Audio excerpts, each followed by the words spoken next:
You're going to deed 20% of this vineyard to your brother by Sunday. That's how my father opened the conversation, sitting at the small iron table on the south terrace of my tasting room, the one I usually reserve for couples celebrating anniversaries. He had a glass of my 2023 reserve in his hand. Nobody had poured it for him. He'd gone behind the bar and helped himself, the way he used to help himself to the last slice of pie when I was 12, and still under the impression that fathers were supposed to do that sort of thing. It was a Thursday in late September. The Sonoma hills had that gold-on-green look they get right before harvest, the kind of light tourists drive 2 hours from San Francisco to photograph. I had a bus group of 40 arriving at 4 and a private dinner for 12 at 7. My events coordinator, Hannah, found me in the production barn where I was tasting the new Pinot off the bottling line, and she didn't say anything at first. She just stood there until I looked up. "There's a man at table 6, she said. "He says he's your dad. There's a woman with him. And someone else." I set the glass down very carefully. I asked her if she'd given them anything. She said she hadn't, that she told them the terrace was reserved and they'd sat down anyway, and that the man had walked behind the bar like he worked there. I thanked her. I told her I'd handle it.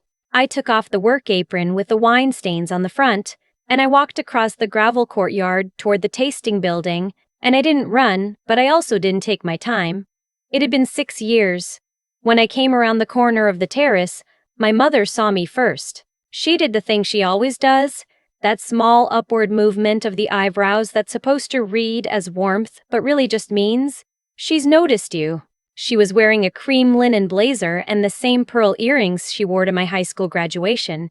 And for a second I had the disorienting feeling that no time had passed at all, that I was about to be told to fix my hair before pictures.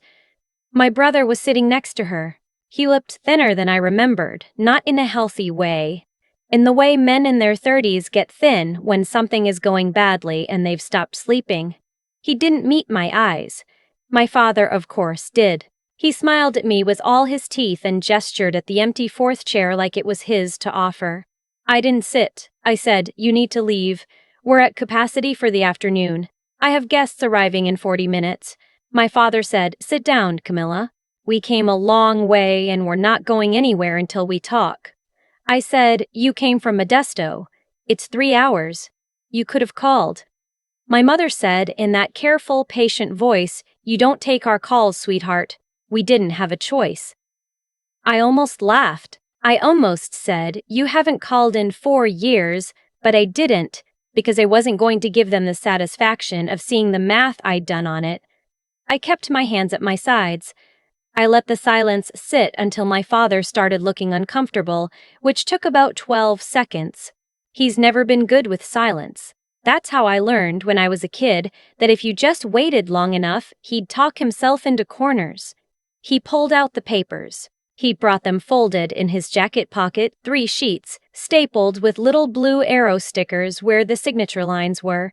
He set them on the table between the wine glasses and tapped them twice with 2 fingers. "It's clean," he said. "Bennett at the firm drew it up. 20% silent partnership for your brother, no operational role, just a paper interest. You sign by Sunday and we're done. Nobody has to know." I said, "My brother gets a paper interest in my vineyard. That's the proposal." "He told the investors he had family equity coming," my mother said, quickly, like she was getting ahead of something. "We didn't know he'd done that, Camilla. We found out last week. They're asking for proof. He needs to show them something." So my brother had lied to a group of investors. He had told them, somewhere in California, that he had a stake in his sister's wine label, and now those investors wanted to see the documents, and the family solution was for me to make his lie retroactively true. I looked at my brother. He was staring at his hands. "What did you tell them I owned?" I asked him. He didn't answer. "What did you tell them, Connor?" He said, "I told them you'd offered. A while back. That it had always been the plan." It had never been the plan. There had never been a conversation about it. The last real conversation we'd had was the summer before I left for UC Davis, when he was a junior in high school and I was a senior, and he'd told me that I thought I was better than the rest of them. He'd set it across the kitchen table while our mother washed dishes and didn't turn around. I remember the exact angle of her shoulders. My father said, "The alternative is ugly, Camilla. Your brother owes some serious people. They've been to the house. They know where Mom and I live. They know about the vineyard. If you don't sign, they're going to come here. To you. Do you want that on your conscience?" There it was, the threat dressed up as concern. The implication, made carefully and with full deniability, that men he had never named might one day appear at my property to collect on a debt I had nothing to do with, and that the only way to prevent this was to give my brother 20% of everything I had built. I had built it from nothing. That part matters. I want to be clear about it. I'd worked the harvest at 3 different vineyards through college, sleeping in a converted laundry room above a tasting bar in Healdsburg, eating mostly the staff meal and whatever fruit was past sale grade. I'd taken a job after graduation at a mid-sized producer in Napa, and I'd stayed there for 7 years, working my way from cellar hand to assistant windmaker to head of production. I'd saved every bonus. I'd lived in a studio apartment with a window unit air conditioner until I was 31. I put a down payment on 12 acres of unplanted hillside in 2018, when everyone said I was crazy to buy raw land in a fire zone, and I'd planted the first block of pinto myself with 2 seasonal workers and a borrowed tractor. My family had not been to the vineyard. Not once. I'd sent them an invitation to the soft opening of the tasting room. I'd sent it certified because I wanted to know if they'd at least signed for it. The card had come back with my mother's signature on the receipt and no response. I said to my father, "I'm going to go inside now. I have a tour group arriving. Hannah will bring you the check for the wine you opened. Please don't be here when I come back out." I turned to walk away. He said, "Bennett mentioned that your loan note with First Coastal has a financial conduct clause. He said your private investor signed something similar. Did you know that, Camilla? Did you read the fine print? Because if your brother's investors come here, if there's an incident, if there's anything that looks like impropriety, those notes can be called. Your loan can be called. You could lose this place. We're trying to prevent that. We're trying to help you." I turned back. I said, "That sounds like a threat." He said, "It's a fact. I'm telling you the facts." Bennett, the family lawyer, had been my parents' attorney for 30 years. He had also, when I was 20, drafted a personal loan agreement that my father had signed using my name. I didn't know about it at the time.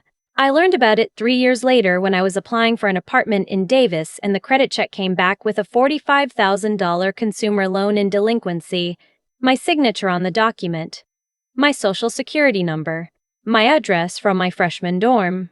My father had used it to put a down payment on a second house in Modesto. He told my mother it was an investment property. The investment had not gone well. I had paid that loan off across 4 years of my mid-20s. I had done it without telling them I knew. I had done it because I was 23 and ashamed and I didn't think I had any other option, and because some part of me still thought there had to be a reasonable explanation. There wasn't. There never had been. But Bennett had drafted that document. Bennett knew. And my father had just used Bennett's name like a chess piece, like leverage, like a thing he could deploy. I said, "Give me until end of day. I have services to run. Come back at 9 and we'll talk." My father smiled. He said, "That's all we're asking." I walked back through the courtyard, past the production barn, past the cellar door, into the small back office I keep behind the bottling line. I closed the door. I sat down at my desk. I did not panic. I want to be clear about that, because what I did next required me to be very calm. I opened my laptop. I sent one email. The subject line was just the word "now." The reply came in 90 seconds. "On my way. Don't sign anything. Don't say anything that isn't on a recording. Her name is Eleanor Brooks. She's 64.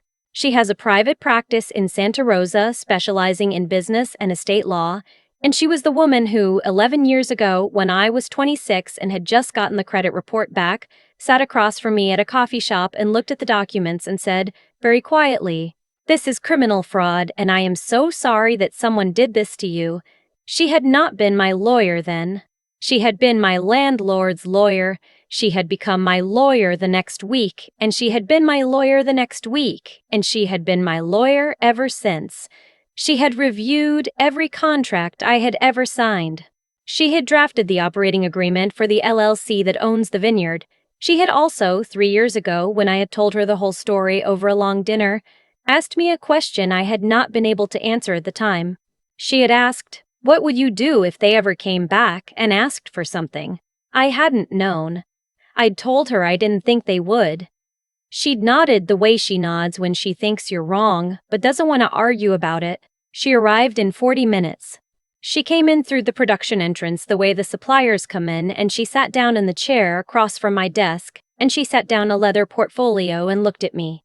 "Tell me everything," she said. "Start from when they sat down." I told her. I told her about the document, about the 20%, about the implied threat regarding the men who might come to collect, about my father's specific reference to the conduct clause in my loan note. She was quiet for a long moment when I finished. She said, "The conduct clause reference is the interesting part. Bennett shouldn't have shared that with him. That's a violation of attorney-client privilege if Bennett is still your father's attorney, which he is, and not yours, which he isn't. But the only way your father knows about the language in your loan is if he or someone at Bennett's firm pulled it from somewhere. We can come back to that." She tapped her pen on the portfolio. "Here's what I want to ask you, Camilla. We can call the sheriff right now. Trespassing. Implied threat. We can have them off the property in 20 minutes and you never see them again. That is a perfectly clean ending. Is that what you want?" I thought about it. I really did. I sat with the question for almost a full minute, and I imagined the cruiser coming up the drive, and my father putting his hands up theatrically the way he does when he's pretending to be reasonable, and my mother crying performatively into a tissue from her purse, and my brother just sitting there, and then them leaving. And the document still existing somewhere. And whatever it was that my brother had told the investors, which I still didn't fully understand, still being out in the world, I said no. I want it on record. I want all of it on record. Eleanor nodded slowly. Then she said, "Okay. Then we have until 9. I told her about the old loan. The 45,000. The fraud from when I was 20. She already knew. She knew because I told her 3 years ago at that dinner. But she asked me if I still had the documentation, the credit report, the pay-off statements, the original loan agreement with the forged signature. I said I have all of it. I have it in a folder in a fireproof safe in this office. "Show me," she said. I showed her. She read through every page. She made notes on a yellow pad. She looked up at one point and asked me a specific question about the date on the loan origination, and I told her, and she wrote something down and underlined it twice. She said, "Statute of limitations on identity theft in California is 4 years from discovery. You discovered it in 2014. We're past that for criminal prosecution, but civil fraud has its own clock, and there are arguments to be made. More importantly, the existence of that document is a fact. We can use it as a fact. We don't need to prosecute it." She looked at me. She said, "What do you want to happen tonight?" I told her. It took me about 10 minutes. She listened without interrupting. When I was finished, she opened her laptop and started typing. She said, "Give me 2 hours. Keep them comfortable. Don't drink anything. Make sure they do." I went back out to the terrace. The bus group had come and gone. The terrace was empty except for my family. The light was starting to turn, that long gold California evening light, and my mother was taking pictures of the view on her phone like she was a tourist at someone else's place, which I suppose, technically, she was. My father had gone back behind the bar and helped himself to a second glass. My brother was still staring at the table. I sat down. I let my shoulders drop. I let my face do the tired thing. I said, "I want to hear what's actually going on with Connor. From the beginning. Not the version you came here with, the real one." My mother took a slow breath. She said, "Your brother got involved with a real estate development group out of Stockton. They were buying up distressed properties for conversion. He put in everything he had.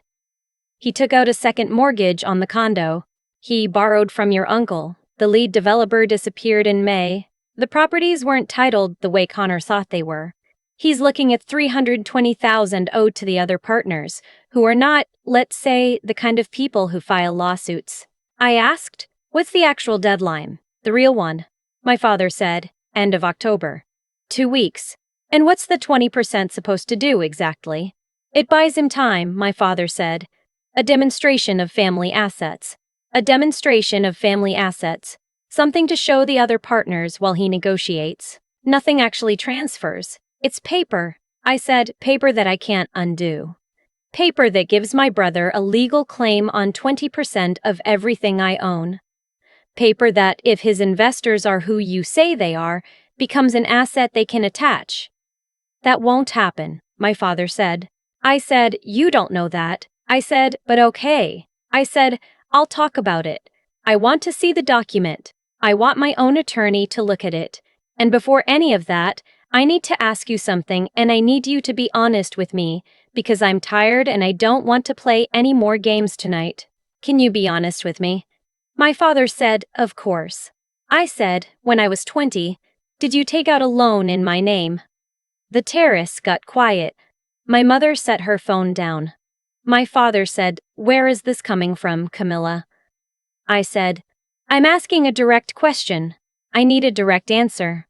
I'm not bringing this up to fight. I'm bringing it up because I need to know what kind of conversation we're having before I sign anything tonight." He said, "Your mother and I had a hard year. You were away at school.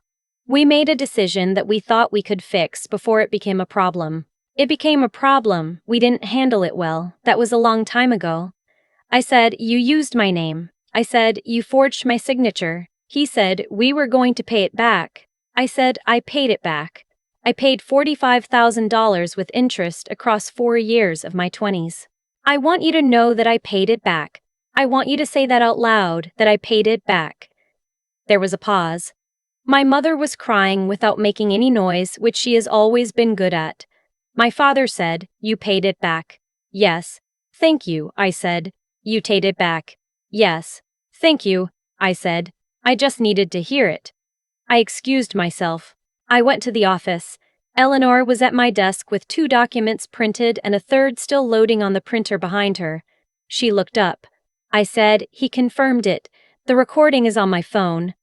Texas one-party consent rules don't apply here, but California is different. I need to know." "California is 2-party, she said. "But there's an exception under Penal Code 633.5 for recording a conversation that the recording party reasonably believes relates to certain crimes, including extortion and certain forms of fraud. We have both. The conduct clause thread is extortion adjacent at minimum. The acknowledgement of the loan is documentation of the fraud. The recording is admissible. More importantly, it exists. They will not want it to exist publicly. That's all we need." She slid a document across the desk to me. "This is what we're using," she said. "Not what your father brought. This is a senior secured promissory note from your LLC to your brother in the amount of $320,000 at 4% annual interest, secured by a first physician lien against his condo and a UCC-1 filing against any future business assets he generates. There is no equity transfer. There is no partnership stake. He pays you back over 15 years on a fixed schedule. If he defaults, you have first position claim on his condo before his other creditors. His other creditors get nothing until you're paid in full." I said, "I don't have $320,000 to lend him." Eleanor said, "You don't need to. We're not lending him $320,000. We're buying his existing debt from his current investors at a discount and assigning it to your LLC. I made some calls while you were on the terrace. 2 of his 3 lead partners are willing to settle at 60 cents on the dollar to be done with him.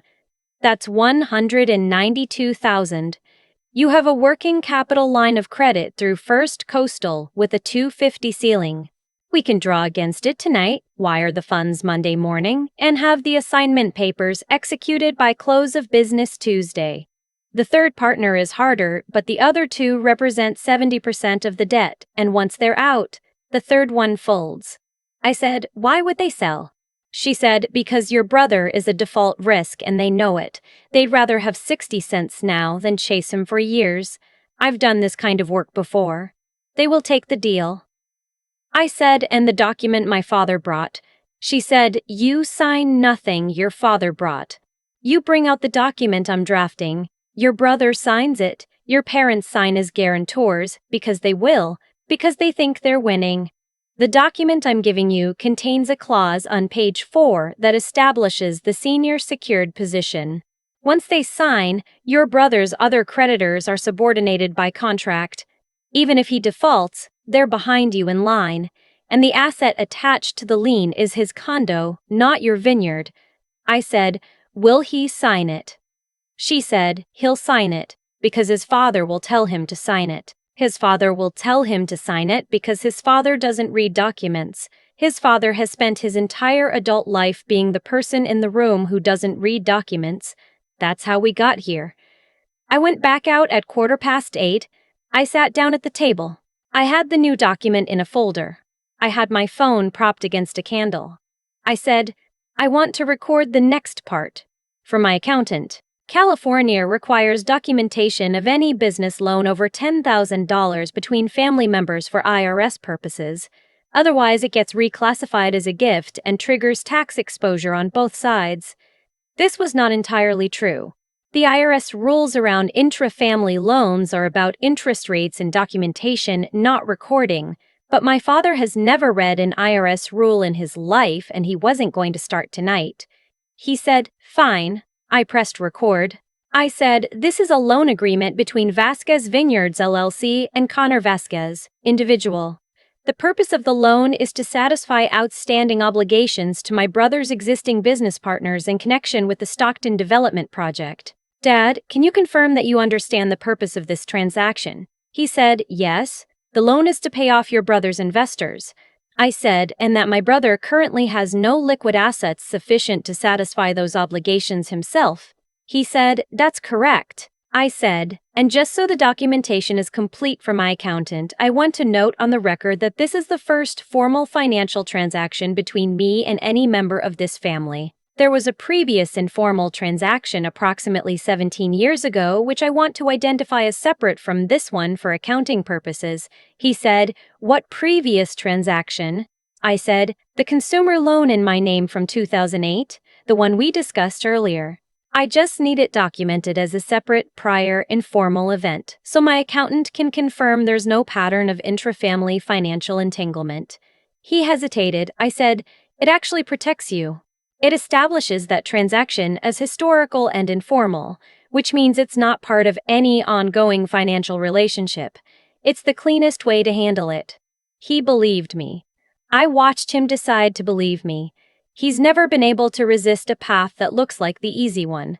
He said there was a prior loan, from around 2008, in Camilla's name, approximately $45,000. It was used for family purposes at the time. It was handled informally. This current transaction is unrelated to that.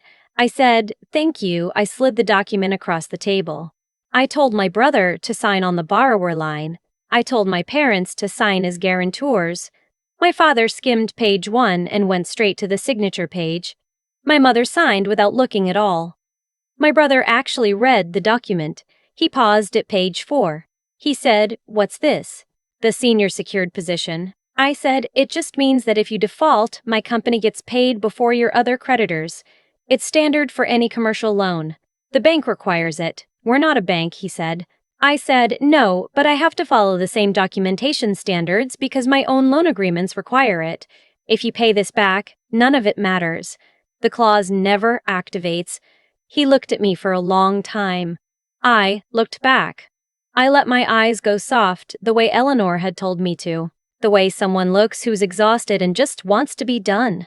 He signed. My phone buzzed. One message from Eleanor. Wire confirmed for Monday. 2 of 3 partners executed the assignment. Third one's lawyer will call Tuesday. I picked up the phone. I stopped the recording. I said, I need to tell you what just happened. My father looked up. I said, the money to pay off Connor's investors. It's not going to them as a courtesy. I bought their position. 2 of the 3. Eleanor closed the deal an hour ago while we were sitting here.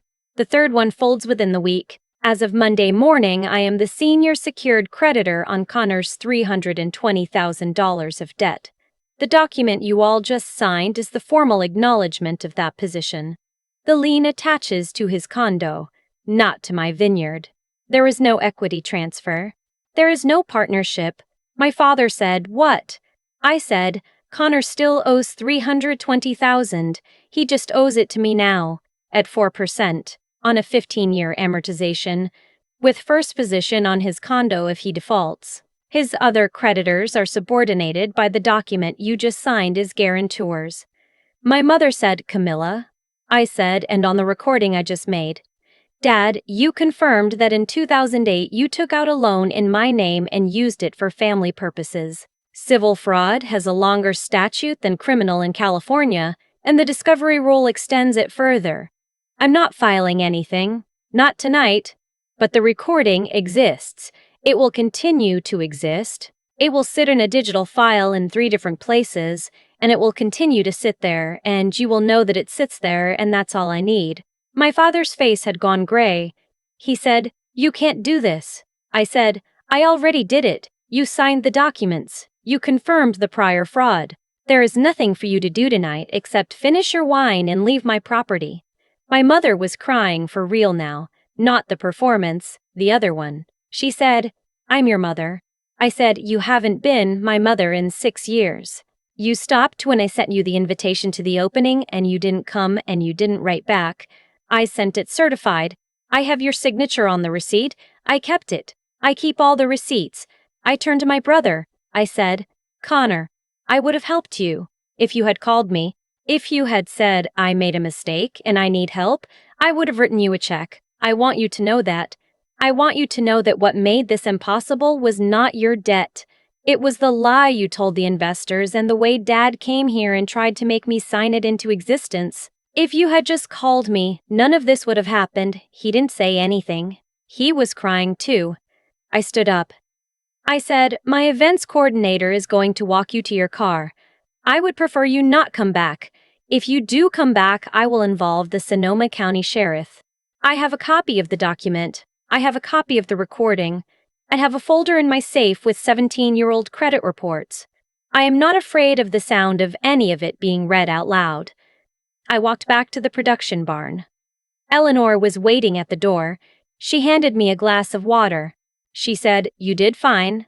I said, "Did I?" She said, "You did exactly what you wanted to do. That's what fine looks like." I drank the water. She said, "Go finish service. I'll handle the paperwork from here." I went and finished service.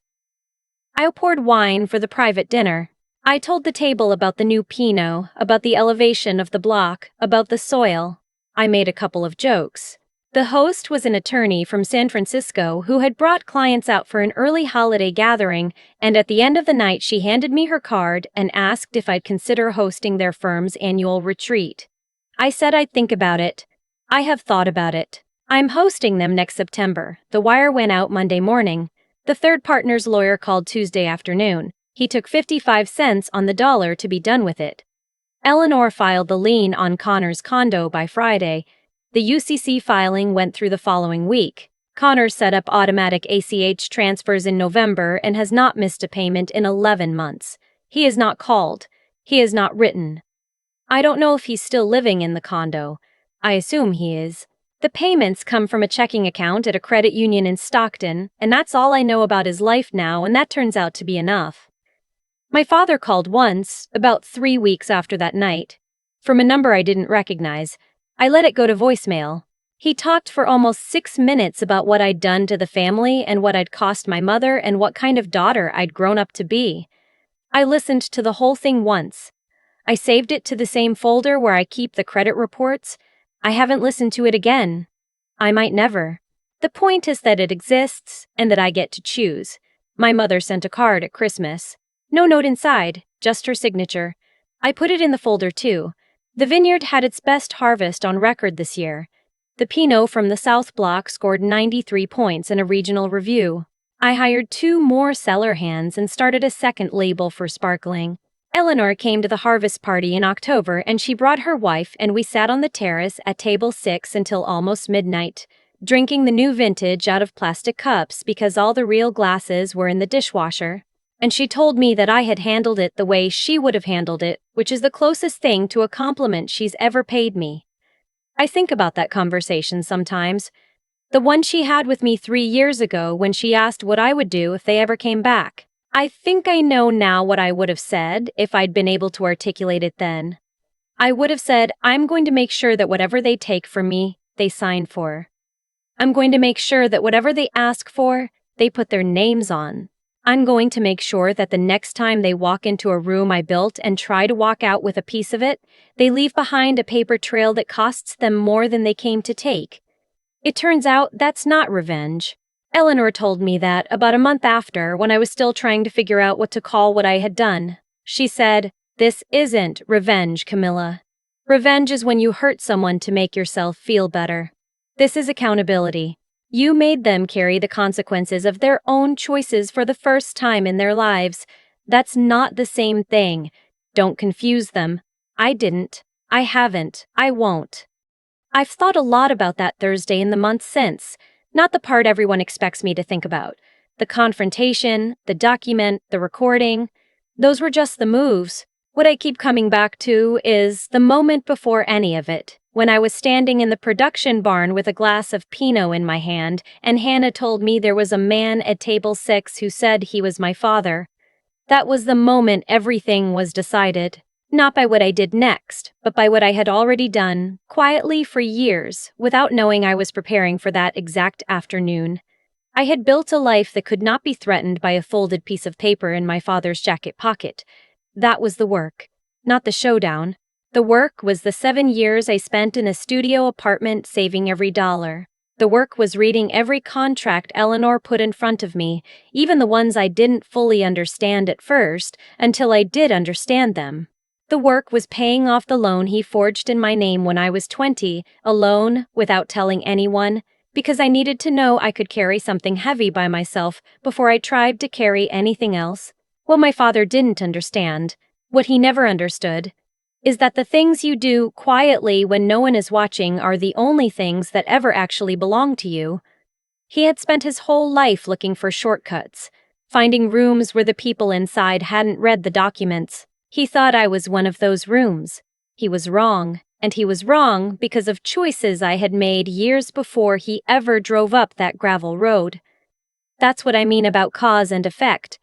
The outcome of that night wasn't decided that night. It was decided the first time I refused to ask him for help, and the second time and the 100th time after that.